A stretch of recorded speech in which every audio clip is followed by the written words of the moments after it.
Shalom saudara, senang sekali hari ini kita boleh sama-sama merenungkan firman Tuhan dari Pengkhotbah pasal yang 10 ayat 1 sampai yang ke-10. Di ayat yang pertama kita boleh melihat bagaimana pengkhotbah mengatakan bahwa kebodohan itu efeknya lebih besar daripada hikmat dan kehormatan.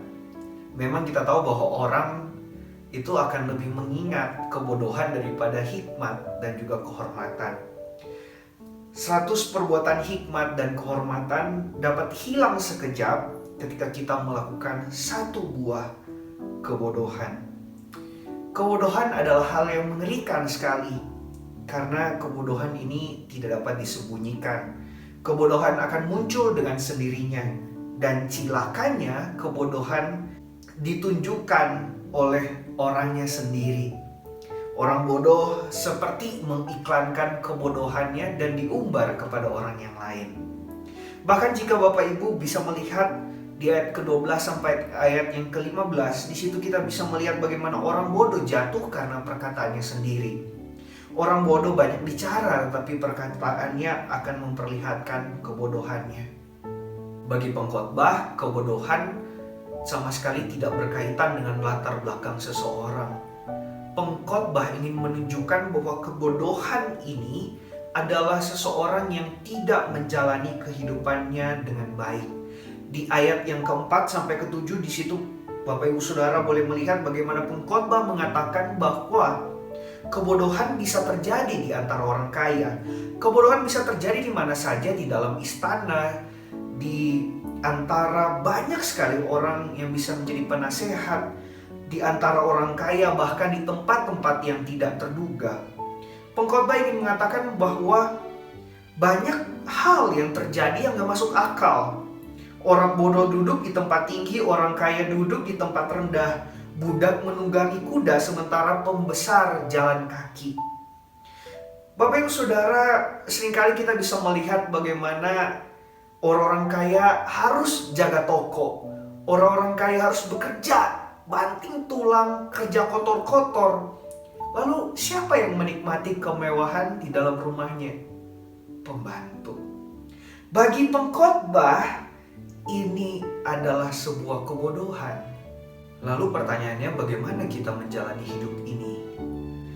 Kuncinya ada di ayat yang ke-10, yaitu bagaimana kita boleh hidup dengan memiliki hikmat. Bagaimana caranya kita memperoleh hikmat? Amsal 1 ayat 7 berkata, takut akan Tuhan adalah permulaan pengetahuan, tetapi orang bodoh menghina hikmat dan didikan.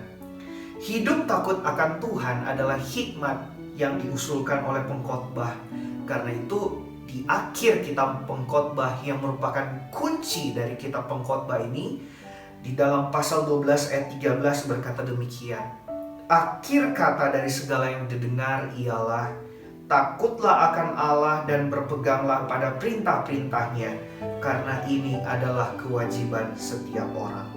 Hidup takut akan Tuhan bukan seperti ketika kita hidup takut kepada penjahat yang boleh membunuh kita.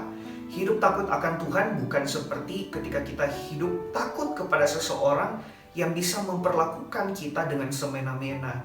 Tetapi hidup takut akan Tuhan adalah hidup yang kagum akan perbuatan yang begitu besar yang Tuhan buat di dalam kehidupan kita.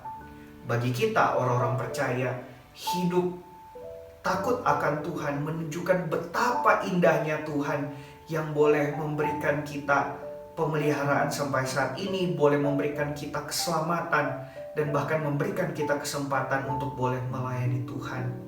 Hidup takut akan Tuhan sederhananya adalah ketika kita boleh melihat contoh teladan apa yang Yesus lakukan di dalam kehidupannya.